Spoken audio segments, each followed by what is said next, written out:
오늘 제목은 최초의 공의회와 구원, 이런 제목입니다. 한번 따라잡시다. 최초의 공의회와 구원. 성경에서 최초로 선교사를 파송했던 교회가 안디옥 교회입니다.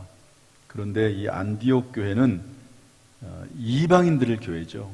이방인이라고 하는 말은 유대인들, 이스라엘 사람들의 개념으로 이방인이죠. 어쨌든 복음이, 하나님의 말씀이, 구원이 이스라엘에만 있다가 이제는 이방인들에게도 그 구원의 복음이 증거가 됐습니다. 그렇게 해서 만들어진 교회가 안디옥 교회죠. 그러니까 안디옥 교회는 유대인들이 주로, 이방인들이 주로 구성된 그런 교회거든요. 그런데 그 교회에 유대인 그리스도인들이 왔습니다. 유대인인데, 이스라엘 사람들인데 모세 율법이나 할례를 받았던 그런 사람들인데 예수 믿고 교회 일원이 된 겁니다. 그래서 그들이 와서 어떤 얘기를 하냐면, 예수 그리스도를 믿음으로만 구원을 얻는 것이 아니라 모세의 율법과 할례도 받아야지만이 구원을 받는다, 이렇게 얘기했습니다. 그러니까 예수를 믿되 이런 것들도 좀 우리가 겸해야 되지 않겠느냐, 이런 차원이 아니고 예수를 믿음과 동시에 플러스 할례도 받아야 되고 모세 율법도 받아야지만이 구원을 받는다, 이렇게 얘기하니까 이것이 안디옥 교회의 큰 분쟁이 됐습니다. 사도 바울과 바나바는 아니다, 우리가 예수 그리스도를 믿음으로 구원을 받았다. 지금까지 선교 여행을 쭉 하면서 이방인들도 예수 그리스도에 대한 복음을 전하니까 다 성령을 받았고 그들도 세례받고 예수를 믿었다. 그들에게도 구원이 전파됐다. 이렇게 아무리 얘기를 해도 유대로부터 내려온 그 그리스도인들이 받아들이질 않습니다. 그래가지고 모세 율법도 지켜야 되고 할례도 지켜야 되고 그래야지만이 구원을 받는다라고 얘기하니까 서로 다툼과 변론이 일어났습니다. 여기 성경에는 그냥 고상하게 다툼 이렇게 써 있지만 사실 그 의미는 큽니다. 그러니까 엄청난 싸움이 있었던 거예요. 서로 양보할 수 없는 그런 싸움이 일어났는데, 이거가 끝까지 해결이 안 되니까 할 수 없이 이 안디옥 교회에서 바나바와 바울을 예루살렘에 있는 교회로 보냅니다. 여러분, 예루살렘 교회는 어떤 교회죠? 예수님의 제자들이 있는 교회, 그리고 최초로 교회가 만들어진 교회 아닙니까? 그래서 모교회와 같은, 엄마 교회와 같은 이 예루살렘 교회에 사람들을 보내서 거기에 응답을 받아보자, 권위 있는 분들에 대한 응답을 좀 받아보자, 이렇게 생각을 하고 바나바와 바울을 예루살렘 교회에 보냈습니다. 그래서 그런 얘기를 쭉 했더니 거기서도 똑같은 일이 일어나는 겁니다. 더구나 거기는 예루살렘이 이제 유대인들 지역 아닙니까? 그 이야기가 더 강한 거죠. 그래서 예수 믿는 것뿐만 아니라 율법도 지켜야 되고 할례도 받아야지만이 구원을 받는다, 이렇게 이야기를 하게 됩니다. 문제가 해결이 안 되는 거죠. 여러분, 우리가 신앙생활을 하다가 또 교회에 어떤 큰 일들이 있을 때 결정을 해야 되지 않습니까? 그런데 서로 이렇게 뜻이 나누어지고 분열이 되고 그럴 때 어떻게 해결해 나갈 것이냐 하는 문제가 대두가 되거든요. 이것은 교회뿐만 아니라 개인적으로 신앙생활할 때도 마찬가지라고 봅니다. 중요한 어떤 문제가 생겼을 때, 인생에 중요한 문제가 생겼을 때 어떻게 해결해 나갈 것이냐 하는 부분인데요. 7개의 단계가 있습니다. 우리 하나하나 살펴보고 지난 주일날 했던 것은 짧게 지나가려고 합니다. 먼저 우리 6절 말씀 다 같이 읽어보겠습니다. 6절 시작. 사도와 장로들이 이 일을 의논하러 모여. 사도와 장로들이 모였습니다. 그러니까 전체 성도들, 예루살렘 교회는 수만 명이 모이는 교회거든요. 그런데 그 수만 명이 다 모일 수 있는 장소도 없었고, 또 그럴 수 있는 어떤 교회 구조적 상황도 아닙니다. 그래서 사도, 예수님의 제자인 12명의 사도와 장로들, 이 장로들은 누구냐면요, 여러분 예루살렘 교회는 지금처럼 예배당 건물이 크게 있어가지고 그 예배당 건물에서 막 수만 명, 수십만 명 모여가지고 함께 예배드리는 교회가 아닙니다. 그런 건물이 있는 게 아니거든요. 예루살렘 지역에 있는 수많은 지역에 가정교회들이 있습니다. 가정교회. 거기서 이제 여러분 성령 처음 받을 때도 거기에 마가의 다락방에서 120명이 모이지 않았습니까? 그런 것처럼 큰 공간을 빌려서 거기에서 가정 모임을 했었거든요. 그런데 그 가정 모임마다 그것을 지도하는 지도자들이 있습니다. 장로라고 볼 수가 있는데, 사실 여기서 말하는 장로는 오늘날 교육자라고도 볼 수 있는 그런 분들입니다. 그런 분들이 모여서, 쉽게 말해서 각 교회의 대표들이 모여서 거기에서 회의를 했다 하는 것입니다.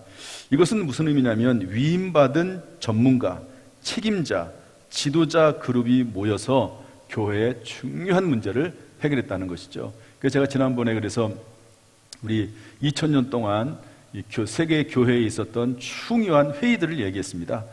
카르타고 회의라든지 칼케돈 회의라든지 또 스위스 로잔에서 열렸던 복음주의자들의 협의라든지 회의라든지 이런 것들은 거의 한 수천 명이 모여가지고 교회의 전 세계의 교회 지도자들이 모여서 중요한 교회의 세계적인 교회 문제들을 결정해 나가는 그런 일들이 있었는데요. 그런 일을 했다는 겁니다. 여러분 개인적인 부분도 마찬가지죠. 어떤 문제가 있을 때 어떤 분들은 그냥 자기 스스로 판단하고 스스로 결정하는 분들이 있어요. 그러면 실수하기 쉽습니다. 주변의 전문가들, 주변에 거기에 대해서 권위 있는 분들, 경험이 많은 분들, 이런 분들의 의견을 듣고 그분들과 함께 결정해 나가는 것이 상당히 중요합니다. 영적인 문제도 마찬가지죠. 신앙생활을 하면서 어떤 분들은 다른 사람의 말을 들으려고 하질 않아요. 참 그러면 어렵습니다. 그래서 교회의 신앙이 깊은 그런 성도라든지 또 교회 목회자라든지 장로님이라든지 이런 분들에게 도움을 요청하고 그분들의 의견을 묻고 또 그분을 통해서 여러 가지 도움을 받는 것이 필요합니다. 어쨌든 교회에 큰 논쟁이 있을 때 사도와 장로들이 모였다, 위임받은 전문가, 지도자들이 모였다 하는 것이 중요합니다. 그러고 나서 이분들이 모여서 무엇을 했습니까? 7절 말씀 보니까 많은 변론이 있은 후에 이렇게 되어 있거든요. 한번 따라합시다. 많은 변론이 있은 후에. 이것은 이분들이 모여서 진정성 있는 토론과 대화를 했다 하는 의미입니다. 여러분 2절 말씀에 보면 안디옥 교회에서는 다툼과 변론이 있었다고 되어 있습니다. 다툼과 변론. 그런데 여기 7절 보면은 많은 변론이 있은 후에 이렇게 되어 있습니다. 다툼이란 말을 뺐어요. 그러니까 안디옥 교회에서는 성도들끼리 이 문제를 가지고 서로 싸웠습니다. 막 부딪히고 싸웠어요. 그런데 사도들과 장로님들이 모여서 하는 이 회의에서는 다툼이 있는 것이 아니에요. 서로 충분한 대화와 그런 토론이 있었다는 것을 알 수가 있습니다. 여러분 교회 내에서도 토론 문화가 참 중요합니다. 그래서 서로 존중할 때 토론 문화가 나오거든요. 내 의견이 중요하듯이 상대방의 의견도 중요하다는 것을 인정을 해야 됩니다. 그래서 독선적으로 생각하고 말하면 안 됩니다. 내 의견은 100% 다 맞기 때문에 너희들은 다 따라야 된다, 이런 개념과 생각을 가지고 그렇게 토론에 임하면 안 되는 것이죠. 또 독주하는 분들도 있습니다. 다른 사람들의 발언은 다 발언은 맞고 자기만 그냥 계속 이야기하고 또 얘기하고, 누가 어떤 발언하면 거기에 대해서 또 분명히 설명을 하고 또 거기다 반박을 하면 또 자기도 얘기하고, 그렇게 하면 안 되는 거죠. 충분히 이야기를 다 듣고 나서 자기의 의견을 한 번, 두 번 얘기하고 그리고 전체 의견을 물어보는 것이 이 토론 문화의 합당한 모습이라고 볼 수가 있습니다. 이 초대교회 사도들과 장로님들이 모여서 많은 변론이 있었는데 진정한 토론과 대화가 있었다 하는 것을 알 수가 있습니다. 이렇게 많은 변론이 있은 다음에 우리 7절 말씀 보니까 베드로가 일어나 이렇게 되어 있습니다. 베드로. 우리 7절 말씀 한번 읽어볼까요? 우리 7절부터 11절까지 우리 다시 한번 쭉 읽어보겠습니다. 도대체 베드로가 일어나서 무슨 말을 했을까? 여러분 베드로는 누굽니까? 12명, 예수님의 제자들 12명 중에서 수지자입니다. 그리고 그 예루살렘 교회 전체 교회의 대표라고 볼 수 있습니다. 최고의 권위자이면서 하나님께 그 사명을 위임받은 분이라고 할 수 있거든요. 이 베드로가 어떻게 얘기하는지 한번 쭉 읽어보겠습니다. 다 같이 시작. 많은 변론이 있은 후에 베드로가 일어나 말하되 형제들아 너희도 알거니와 하나님이 이방인들로 내 입에서 복음의 말씀을 들어 믿게 하시려고 오래전부터 너희 가운데서 나를 택하시고 또 마음을 하신 하나님이 우리에게와 같이 그들에게도 성령을 주어 증언하시고 믿음으로 그들의 마음을 깨끗이 하사 그들이나 우리나 차별하지 아니하셨느니라. 그런데 지금 너희가 어찌하여 하나님을 시험하여 우리 조상과 우리도 능히 매지 못하던 멍에를 제자들의 목에 두려느냐. 그러나 우리는 그들이 우리와 동일하게 주 예수의 은혜로 구원받는 줄을 믿노라. 한번 따라서 합시다. 주 예수의 은혜로 구원받는 줄을 믿노라. 베드로는 상당히 중요한 인물입니다. 초대교회에서. 그런데 이제 이야기들 쭉 다 듣습니다. 그리고 나서 이런 얘기도 있고 저런 얘기도 있고 다 이야기가 있지 않겠습니까? 그리고 나서 맨 마지막에 일어나서 베드로가 한마디 하지요. 이 말은 중요한 의미가 있는데, 사실은 본인이 가지고 있는 그 권위 자체만으로도 큰 영향력이 있다고 할 수 있습니다. 그런데 베드로의 말을 쭉 들어보면요, 한마디로 말해서 지금 내가 말하는 것은, 다시 말해서 이방인들이 구원받는 문제에 대해서 이것은 성령께서 분명히 증언한 바가 있다. 8절 말씀 보면 또 마음을 하신 하나님이 우리에게와 같이 그들에게도 성령을 주어 증언하시고, 다시 말해서 이방인들에게도 하나님께서 성령을 주셨다. 그리고 그 성령이 임하신 것을 볼 때 성령께서 이방인들에게도 구원이 있음을 선포하는 것이다, 이렇게 얘기하는 거죠. 그러면서 여기는 나와 있지 않지만 고넬료에 대한 이야기를 암시한다고 볼 수가 있습니다. 여러분, 고넬료는 이방인입니다. 100명의 부하를 둔 로마 장교거든요. 그런데 어느 날 환상 중에 베드로를 초청합니다. 베드로를 부르죠. 그리고 베드로에게도 하나님께서 환상을 보여주시면서 거기에 가라고 하나님께서 말씀하세요. 가서 이제 하나님 말씀 설교를 하는데요, 설교하는 중에 성령이 임합니다. 성령이 임하니까 베드로가 예수님에 대한 복음 안에서 이분에게 세례를 주어서 기독교인으로, 교회로 받아들이는 것을 볼 수가 있습니다. 이런 이야기를 하면서 뭐라고 이야기하냐면 성령을 이방인들에게 주셨다. 이방인들은, 이 고넬료는 할례를 받은 사람도 아니고 모세율법을 지키는 정통 유대인도 아닙니다. 그러나 그럼에도 불구하고 이들에게 성령을 주셨다. 우리나 그들이나 차별하지 않으셨다. 그러면서 우리는 그들이 우리와 동일하게 주 예수의 은혜로 구원받는 줄을 믿노라 라고 이렇게 선포합니다. 여러분, 이 베드로의 말처럼 이 구원의 도리는요, 하나님의 거저 주시는 은혜입니다. 오직 예수 그리스도를 믿음으로 받는 것이고 성령의 명확한 증거가 있다는 것을 성경이 우리에게 증언해주고 있습니다.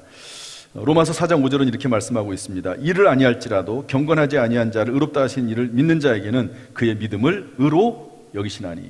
여러분, 저와 여러분의 구원은 오직 예수 그리스도를 믿는 믿음 안에서 주어진 하나님의 은혜인 줄로 믿습니다. 이렇게 얘기를 쭉 하고 사도들과 바울의 회의는 마칩니다. 이 바울의 사도들과 장로들의 회의는 마칩니다. 베드로의 말을 다 받아들인 것이죠. 다 받아들여서 그렇구나, 성령께서 베드로를 통해서 이렇게 증언하셨구나 하는 것을 받아들이게 되죠. 그리고 나서 이제는 좀 더 확장된 모임인 성도들의 모임을 열게 됩니다. 그래서 우리 12절 말씀 보면 네 번째 단계가 나오는데요, 우리 12절 말씀 다 같이 읽어보겠습니다. 12절 시작. 온 무리가 가만히 있어 바나바와 바울이 하나님께서 자기들로 말미암아 이방인 중에 행하신 표적과 기사에 관하여 말하는 것을 듣더니. 그러니까 바울과 바나바가 실제 현장에서 일어났던 이야기를 합니다. 글쎄, 이방인들에게 하나님 말씀을 전했더니, 예수 그리스도를 전했더니 이방인들이 예수를 믿고 놀랍게도 성령을 받았습니다.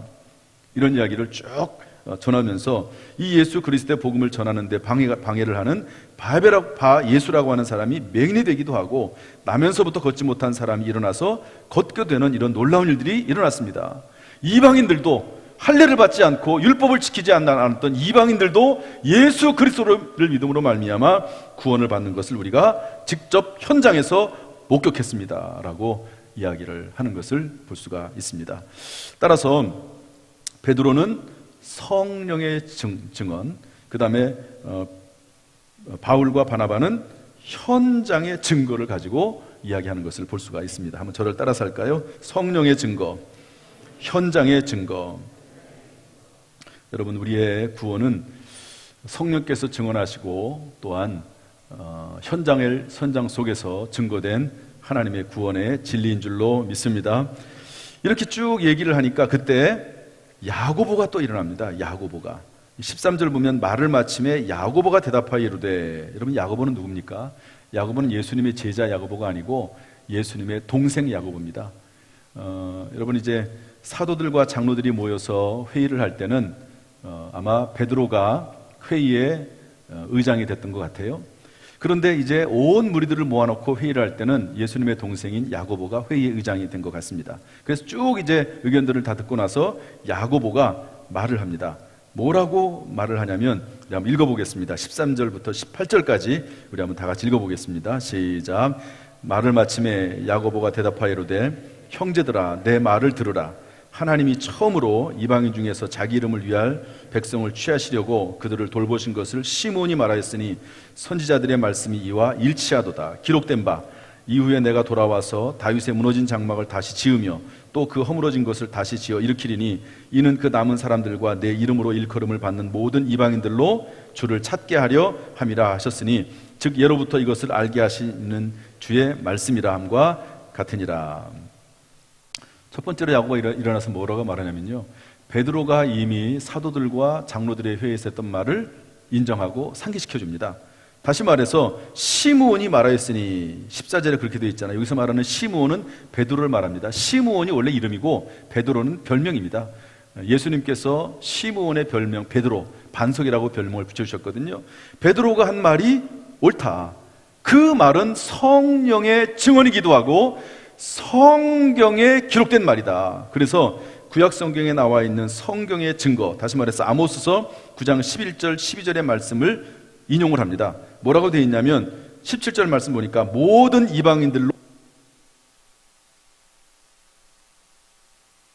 17절 말씀 보면 모든 이방인들로 주를 찾게 하려 함이라 하셨으니, 이렇게 되어 있습니다. 다시 말해서 하나님께서는 모든 이방인들이 다 예수 그리스도를 믿고 예수 그리스도로 돌아오기를 원하신다 하는 것을 성경이 말씀했다 하는 것이죠. 여러분, 이것을 통해서 우리가 배울 수 있는 교훈은 뭐냐면요, 우리의 모든 판단의 최종 근거와 권위는 하나님의 말씀, 성경에 있다는 것을 알 수가 있습니다. 오늘도 제가 여기 오기 전에 새가족 공부를 했거든요. 오늘 마침 성경에 관한 제1과를 공부를 했습니다. 제가 어떤 것을 강조했냐면, 모든 우리 신앙생활의 기준은 성경이다. 어떤 경험과 체험이 있다 할지라도 결국에는 성경에서 그것을 뒷받침할 때 그것은 진리고, 그렇지 않을 경우에는 이단으로 빠지기 쉽다. 이단자들이 전부 성경에서 벗어난 사람들이다 라고 하는 이야기를 했습니다. 그런데 야고보가 맨 마지막에 일어나서 발언할 때 뭐라고 얘기하냐면, 베드로가 말한 것, 사도 바울과 바나바가 말한 것, 이 모든 것들이 다, 이 증거들이 바로 성경에 나와 있는 것이라고 이야기하는 것을 볼 수가 있습니다. 여러분, 우리가 무엇을 하든지 간에, 어떤 삶을 살든지 간에, 어떤 중요한 결정을 하든지 간에 지도자의 조언도 구하고, 또 그리고 전문가의 조언도 구하고, 여러 가지 생각을 해야 되겠지만 최종적으로는 성경이, 하나님의 말씀이 우리에게 말씀하시는 그 말씀으로 결정하고 판단하고 분별하는 저와 여러분이 되어야 될 줄로 믿습니다. 이렇게 야고보가 대답을 하니까 다 거의 이제 마무리가 됐다고 볼 수가 있습니다. 이 구원에 관련된 중요한 교리가 결정이 되는데, 12절 말씀 보니까 이런 말씀이 있습니다. 그럼 과연 청중들은 어떻게 반응했느냐? 여기에 대해서 다른 이야기를 했던 청중들도 있지 않습니까? 그 청중들, 성도들은 어떻게 반응했느냐 하는 건데요, 우리 12절 말씀 다 같이 읽어보겠습니다. 12절 시작. 온 무리가 가만히 있어 바나바와 바울이 하나님께서 자기들로 말미암아 이방인 중에서 행하신 표적과 기사에 관하여 말하는 것을 듣더니, 모든 성도들이 그 말을 가만히 듣고 청종하는 것을 볼 수가 있습니다. 바나바와 바울이 말할 때 가만히 듣습니다. 그리고 그것을 이어서 야고보가 말할 때도 가만히 그 말을 듣습니다. 그리고 반대 의견을 이야기하거나 이 다른 의견에 대해서 더 이상 말하지 않습니다. 베드로, 하나님이 세우신 교회 대표죠. 야고보 당시 의장입니다. 바나바와 바울 선교 여행을 쭉 다니면서 하나님께서 어떻게 역사하셨는지를 이야기를 했던 바나바와 바울의 말에 대해서 그대로 받아들이는 것을 볼 수가 있습니다. 물론 그 속에 혹시 그럼에도 불구하고 남아있는 그런 반대 의견이 있을 수 있을지는 몰라요. 그러나 하나님이 세우신 바나바, 그리고 바울, 그리고 베드로, 야고보, 이분들의 의견에 대해서, 이분들이 말씀하시는 것에 대해서 순복함으로 받아들이는 것을 볼 수가 있습니다. 이것을 통해서 우리가 알 수 있는 것은 뭐냐면요, 우리는 성령과 현장과 성경에 근거한 사도와 장로들의 결정에 대해서 청종해야 된다는 것을 알 수가 있습니다. 오늘날로 적용을 하면 교회도 수십 년간 교회를 눈물과 헌신으로 지켜온 분들의 권위 공동체를 존중해야 합니다. 무리하게 해서는, 행동해서는 안 되는 것이죠. 베드로전서 5장 5절 6절은 이렇게 말씀하고 있습니다. 젊은 자들아, 이와 같이 장로들에게 순종하고 다 서로 겸손으로 허리를 동이라. 하나님은 교만한 자를 대적하시되 겸손한 자들에게는 은혜를 주시느니라. 그러므로 하나님의 능하신 손 아래서 겸손하라. 때가 되면 너희를 높이시리라 말씀하고 있습니다. 이렇게 교인들도 이 베드로와 이분들의 말을 다 받아들이게 되는 것이죠. 여러분, 이러한 선한 일들이, 교회의 중요한 의견들이 잘 결정되고 그리고 뜻을 모아가는 일들이 우리 교회에서도 앞으로도 계속 일어날 수 있기를 주님의 이름으로 축복합니다. 이래서 모든 결정이 다 끝났어요. 그런데 야고보가 한마디 발언을 더합니다. 우리 19절부터 21절 말씀 한번 읽어보겠습니다. 19절부터 21절 다 같이 읽어보죠. 시작. 그러므로 내 의견에는 이방인 중에서 하나님께로 돌아오는 자들을 괴롭게 하지 말고 다만 우상의 더러운 것과 음행과 목매어 죽인 것과 피를 멀리하라고 편지하는 것이 옳으니 이는 예로부터 각성에서 모세를 전하는 자가 있어 안식일마다 회당에서 그 글을 읽음이라. 아멘. 여러분, 참 중요한 표현이 나오는데요, 야고보가 뭐라고 말하면 내 의견에는 이렇게 말합니다. 한번 따라합시다. 내 의견에는. 여러분, 지금까지 베드로나 사도 바울이나 야고보나 바나바나 야고보가 발언할 때 내 의견이란 말을 하지 않았습니다. 왜냐하면 이분들의 발언은 내 의견을 말하는 것이 아니고 현장에서 일어났던 성령의 역사에 대해서 증언한 것입니다. 그리고 성경에 나와 있는 내용을 그대로 말을 하는 것이기 때문에 내 의견이라고 말하지 않았습니다. 그리고 베드로가 말을 할 때도 성령께서 역사하신 일을 말했기 때문에 내 의견이란 말을 하지 않고 선포했습니다. 그런데 모든 일이 다 결정이 되고 나서는 야고보가 말하기를 내 의견에는 이렇게 말합니다. 여러분, 성경에 대한 내용은 선포입니다. 여기에 대해서 내 의견에 성경이 그렇게 되는 것이 아니죠. 그러나 지금 이 말은, 야고보가 하는 말은 개인적인 의견입니다. 개인적인 의견이에요. 그런데 그 의견이 참 중요합니다. 뭐라고 말을 하고 있냐면, 우리가 비록 오직 예수 그리스도를 믿음으로 말미암아 구원을 받지만, 그러나 예루살렘 교회도 마찬가지고 이방인의 교회도 마찬가지고 유대인이었다가 예수를 믿은 사람들이 있다. 이 사람들은 할례도 받고 모세율법도 평생 지켜왔는데 이분들을 배려해서 구원의 문제하고는 상관이 없지만 이분들을 배려하는 차원에서 건덕사항으로 우상의 더러운 것, 여러분, 우상 제물을 막 돌아다니거든요, 시장에. 그러면 우상의 더러운 제물들은 우리가 멀리하고, 음행, 뭐 당연한 얘기죠. 목매어 죽인 것, 피, 이런 것들은 율법에 엄격하게 금하는 내용들이 있으니까 이런 것들은 금하도록 편지하는 것이 옳겠다. 이렇게 개인적인 의견을 말합니다. 그러니까 이 말을 아주 좋게 생각을 해요. 유대인 그리스도인들도 만족하게 생각을 하고 온 교회가 평안을 누리고 기뻐합니다. 그야말로 이제는 조금 그 속에 남아있던 불만 같은 것도 다 해소가 되고, 아, 그렇구나, 우리가 구원으로, 예수를 믿음으로 구원을 받지만 이런 것들은 우리가 건덕사항으로 금하는 게 좋겠다라고 해서 교회가 평안하게 됐다 하는 그런 말씀입니다.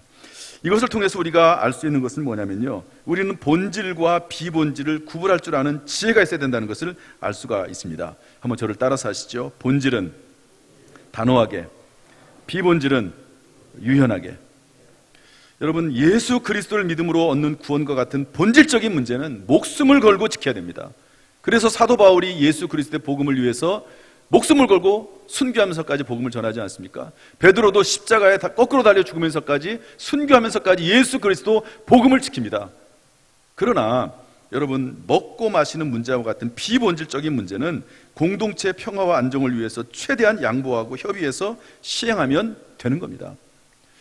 우리 교회가 8월 한 달 동안 식당을 안 하기로 그렇게 결정을 했어요. 이유는 간단합니다. 너무 더워서. 그런데 지난주에 어떤 일이 있었냐면요, 교회 식당 그 주방에 환풍기가 고장이 나가지고요, 멈췄어요. 그래서 식당이 얼마나 열이 많이 납니까? 근데 그 열을 빼내는 작업을 했는데 열이 안 나가니까 다들 더워가지고 막 땀이 비 오듯 하고, 주방에서 봉사하시는 분들이. 그리고 그래서 일하다가 저 냉장고, 큰 냉장고 있거든요. 거기에 들어가가지고 좀 식어지면 나오고, 이런 일을 지난주일날 식당 그 시간에 했습니다. 너무 더워가지고 도저히 안 되는 거예요. 물론 나중에 이제 그 환풍기가 고쳐졌지만, 이제 거기다가 이제 좀 환풍기도 좀 더 설치하고 에어컨도 좀 설치하고 뭐 이러면서 새롭게 좀 그 방을 좀 꾸미려고 좀 그렇게 하고 있거든요. 우리 식당에 봉사하시는 분들이요, 그분들이 그렇게 수고를 했습니다. 여름 더운 때에. 우리가 그런 것들을 인정을 하고, 그리고 사실은 감사하다는 말을 정말 많이 해야 될 일이라고 저는 봅니다. 그런데 이런 것들은요, 그냥 사정과 형편에 따라서 그렇게 결정하면 되는 거예요. 왜 밥을 안 주냐? 이렇게 말하면 안 됩니다. 형편과 사정에 따라서 그렇게 하면 되는 거예요. 이게 진리의 문제가 아니거든요. 이럴 수도 있고 저럴 수도 있는 문제거든요. 지난 금요일 날 어떤 부목사님 부부가 우리 교회 왔어요. 다른 교회에 좀 규모가 있는 부목사님인데 우리 교회 왔어요. 예배를, 금요기도회 때 예배를 드리더라고요. 온 가족이 와가지고 애기까지 데리고 와서. 이제 끝나고 나서 물어봤습니다. 아니, 왜 본교회 금요기도회 가지 않고 우리 교회 와서 예배 드리냐? 그랬더니 뭐라고 얘기하냐면, 그 교회는 여름 한 달 동안은, 8월 한 달 동안은 더워서 금요기도회를 안 한대요. 아니, 금요기도회를 안 하다니 이게 무슨, 도대체 이게 있을 수 있는 일이냐? 그런데요, 성경에 주일 성수에 대한 이야기는 있지만 사실은 수요예배, 금요기도회, 새벽예배는 없습니다. 우리 한국교회가 열심히 있고 또 정말 믿음으로 살려고 힘을 쓰기 때문에 그렇게 하는 거죠. 물론 이제 미국에 있는 어떤 교회도 이제 중직자들, 헌신자들의 주중 모임이 따로 있습니다. 이런 교회가 있어요. 그렇긴 하지만 그것이 반드시 그런 건 아니거든요. 그러니까 제가 거기에 대해서 야, 니네 교회는 왜 그러냐고 뭐라고 하지 않습니다. 아, 니네 교회는 그렇게 하는구나. 그러고 지나가면 되는 거예요. 진리에 대한 문제가 있고 비진리에 대한 문제가 있습니다. 본질적인 문제가 있고 비본질적인 문제가 있거든요. 본질은 목숨을 걸어야죠. 예수 그리스도를 믿는 구원에 대한 문제는 목숨을 걸어야 됩니다. 그러나 비본질적인 문제는 이래도 되고 저래도 되는 거니까 양보하면 돼요. 어떤 분들은 비본질적인 문제를 가지고 목숨을 거는 분들이 있어요. 교회 내에 보면 막 목소리를 높이고 핏대를 세우면서. 근데 구원의 문제가 아니에요. 별거 아니에요. 그러면 그렇게 해도 되고 안 해도 되면 양보하고 협의해서 가장 좋은 방향으로 하면 되는 겁니다. 이것은 가정에도 마찬가지고요, 부모 자식 간에도 마찬가지입니다. 이것을 구분할 줄 아는 지혜가 있어야 되는데요, 놀랍게도 오늘 성경 말씀에 야고보가 그런 말을 하는 겁니다. 우리의 구원은 오직 예수를 믿음으로 구원받는다. 그러나 이런 사람들도 있지 않냐? 그들을 생각해서 구원의 문제와는 무관하지만 우리가 피를 금하고 제사 음식을 금하고 이런 것들을 금하도록 하자. 그랬더니 온 교회가 다 평안해졌다. 그런 내용입니다. 여러분, 이런 본질과 비본질의 문제도 구분할 수 있는 그런 분별력이 우리 가운데 있기를 주님의 이름으로 축복합니다. 말씀을 정리하겠습니다. 여러분, 우리의 구원이 성령과 현장과 성경의 명확한 증언을 통해서 확증된 것임을 믿고 오직 우리의 구원자 되신 예수 그리스도를 더욱 굳세게 흔들림 없이 믿으면서 살아가는 저와 여러분 되기를 주님의 이름으로 축원합니다. 제가 오늘 한 가지 더 동영상을 좀 보여주려고 그래요. 제가 요즘 다니엘 기도회 동영상 간증을 많이 듣는데요, 우리가 이렇게 구원을 받았는데 구원받은 사람들이 어떤 삶을 살 수 있고 어떤 능력과 지혜를 받고 어떤 축복을 받은 사람들이냐 하는 것을 좀 동영상을 위해서 좀 보여드리려고 합니다. 이분에 대한 이야기를, 간증을 들으면서 다 이분처럼 살 수는 없습니다. 이 간증을 들으면 참 놀랍거든요. 왜냐하면 하나님이 주시는 은사와 사명과 쓰임이 다 다르기 때문에 이분처럼 살 수는 없어요. 그러나 이분처럼 이런 놀라운 은혜와 기적을 체험했으면 좋겠다. 우리 성도들 중에서도 전부는 아니더라도, 전부가 됐으면 좋겠지만 그렇지 않더라도 10명이라도 1명이라도 이런 놀라운 은혜를 체험하며 살아갔으면 좋겠다 하는 그런 마음을 가지고 우리 자녀들이라도, 당대 그러지 못하면 자녀들이라도 이런 믿음의 사람, 이런 능력의 사람, 기적의 사람이 됐으면 좋겠다 하는 마음을 가지고요, 우리가 받은 이 구원이 그냥 하찮은 것이 아니라 얼마나 놀라운 것이고 귀중한 것인지를 깨닫고 발견하는 시간이 됐으면 좋겠습니다. 7분 정도 되는 내용인데요, 보여주시기를 바랍니다. 고난을 가장한 축복이 저한테 딱 왔어요. 고난을 가장한 축복이 놀라운 일이었어요. 저희 목사님하고 제가 성지순례를 다녀왔거든요. 우리 교회 개척하고 정말 얼마나 오래간만이 아니죠, 거의 최초로 주일 예배까지도 다른 분한테 맡기고 한번 교회를 떠나서 성지순례라는 여행을 가본 거였어요. 굉장한 도전이었는데요. 제 약국도 뭐 누구한테 맡길 수도 없는데 하여튼 하나님이 은혜 주셔서 성지순례 은혜롭게 잘 다녀왔더니 제 여동생이 협심증 응급으로 병원에 실려가가지고 심장 스텐트 시술을 받은 거예요. 제가 가장 아끼는 제 여동생이. 그 여동생이 저희 교회 개척 멤버였어요. 우리 교회 아무것도 없을 때 얘가 와서 자기 애 셋이랑 남편까지 와서 정말 헌신적으로 같이 그 교회 같이 세웠거든요. 근데 그 여동생이 가난했어요. 분식집하고 아무리 우리가 축복해도 걔는 가난하더라고요. 근데 세상에 그 협심증이라는 병이 생겼는데 그 스텐트 시술 받고 뭐 병원에서 약 먹고 괜찮으면 되잖아요. 근데 이상하게 얘는 병원 약이 안 맞아요. 그래가지고 살 수가 없는 거예요. 막 심장 혈관에 경련이 일어나고 머리도 아프고, 그리고 분식집을 하니까 칼을 쓰잖아요. 조금만 이렇게 아주 가벼운, 뭐 조금 우리 데일밴드 하나 붙이면 될 만한 그런 상처가 나도 이게 3일을 지혈이 안 돼요. 그래가지고 병원에 결국 응급실에 가서 꼬매야 되는 거예요. 약 먹을 하루에 2번 약을 먹는데 아침에 먹고 저녁에 먹는데 약 먹을 시간 1-2시간 전에 벌써 징조가 온대요. 근데 그 약을 먹으면 편해지냐? 그렇지도 않은 거예요. 얘가 눈물을 흘리면서 저한테 언니가 어찌 좀 해보라고 저보고 그러는 거예요. 제가 무슨 방법 있나요? 그게? 언니가 생약하잖아. 그걸로 나 좀 무슨 약 없겠어? 물어보는 거예요. 아무리 생각해도 약이 없는데. 제가 뭐 대충 생각해서 이 약도 줘보고 저 약도 줘보다가 갑자기 제 뇌리를 탁 치는 어떤 게 있었어요. 제가 잊어버렸거든요. 어떤 협심증 환자가 저한테 와서 약을 사간 적이 있었어요. 그 협심증 환자가 저한테 와가지고 아니 약사님 그 노폐물을 치료해주는 약이 있다고 하던데 그 약 나한테 한번 줘보라고. 내가 지금 스텐트 시술을 몇 번을 받았는데 이번에 또 받아야 된다. 나 너무 싫다. 그거 너무너무 끔찍하다. 약사님이 주는 그 약을 먹으면 내가 스텐트 시술을 안 받아도 될 것 같은 느낌이 든대요. 제가 깜짝 놀랐어요. 아니 무슨 협심증 환자가 약국에서 약을 먹어요. 그래서 제가 안 한다고 그랬거든요. 근데 그분이 저한테 매달렸어요. 하루분 이틀분만 줘보래요. 그리고 무슨 문제가 생겨도 자기가 먹은 거니까 아무 일 없대. 괜찮대요. 근데 그분이 그러고 제가 이틀분인가 약을 줬는데요. 다음날 저희 약국에 와서 제가 정말 쓰러지는 줄 알았어요. 그분 말을 듣고. 자기가 밤새 그 약 2포를 먹고 밤새 토하고 시달렸다라는 거예요. 자기 딸들이 와서 엄마는 어디 무슨 약국에 가서 이상한 약을 먹고 죽고 싶냐고 그랬대요. 그런데 이 어머니가 내 몸이니까 내가 알아서 한다고 버텼대요. 그 얘기를 저한테 하니까 제가 얼마나 놀랬겠어요. 그랬는데 그분이 그 다음 말이 걸작이었어요.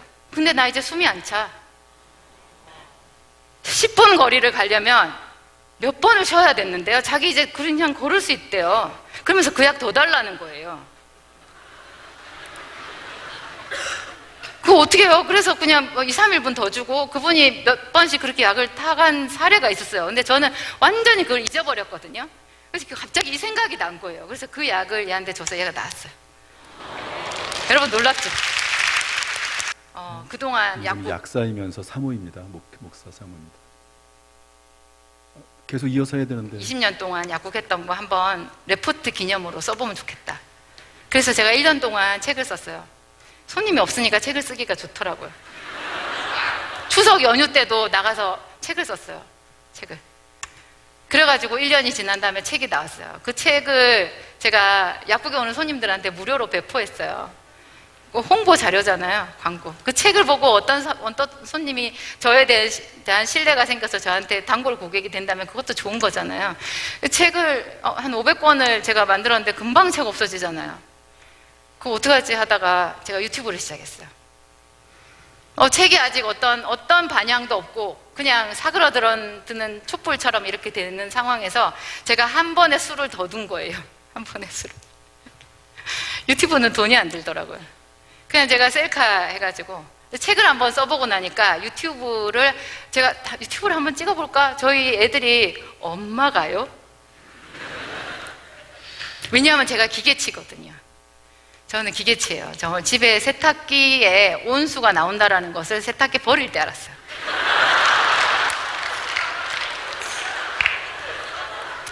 근데 그런 제가 어디서 그런 용기가 생겼는지 셀카로 유튜브를 찍었어요. 한 50개 정도 영상은 그냥 나오겠더라고요. 그래서 제가 그걸 찍을 때도 고민이 많았어요. 이 못생긴 얼굴, 재미없는 이야기를 사람들이 보면 어떡하지? 근데 제가 저한테 그랬어요. 괜찮아, 아무도 안 볼 거야. 어차피 아무도 안 볼 거야. 저는 그걸 어떻게 하려고 생각했냐면, 저희 약국에 오는 손님들이 저한테 질문을 던지잖아요. 제가 말했죠. 약국에 오면 질문한다고. 근데 제가 설명을 하려고 그러면, 이제는 지식이 좀 쌓였잖아요. 설명을 하려고 그러면 버스 왔대요. 그래서 제가 이제 머리를 쓴 거죠. 그분들한테 전화번호를 받는 거야. 그래가지고 선생님이 지금 금방 저한테 물어보신 거 제가 만들어 놓은 자료가 있는데 보내드릴게요. 그럼 전화번호 주더라고요. 그런 목적으로 영상을 만들었는데요. 이게 6개월 만에 대박이 났어요. 전국에서 사람들이 저한테 찾아오신 거예요. 그래서 지금 제가 보니까 한 50배 성장한 것 같아요. 박수 한번 해주세요.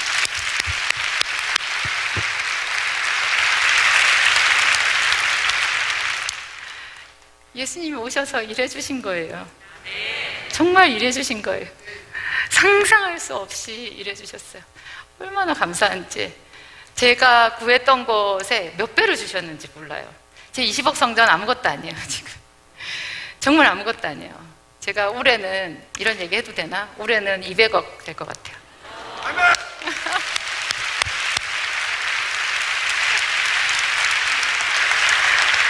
제가 하도 돈을 많이 벌어서 돈을 벌자마자 기부하기 시작했어요. 뭐 다른 거 하기 전에 기부부터 했어요. 제 모교 중앙대학교에 기부하고, 그리고 게스트하우스 해서 선교사님들, 그 다음에 지방에 있는 어려운 교회들, 뭐 외국에 필리핀에 있는 그런 교회들, 우리 목사님과 함께 열심히 하고 있어요. 저희 교회 성전은 아직 그대로예요. 근데 하나님께서 무한하게 이렇게 은혜를 주실 것 같아요. 여러분들도 계속 기도해보세요. 저희 목사님도 그러고 저도 그러지만 한 3년 기도해가지고요. 기도 습관 안 돼요. 기도 습관 안 돼요. 제가 한 가지 말씀만 더 드리면, 시간과 장소를 정해서 여러분 기도하잖아요. 그 장소에 하나님이 먼저 와서 기다리고 계세요.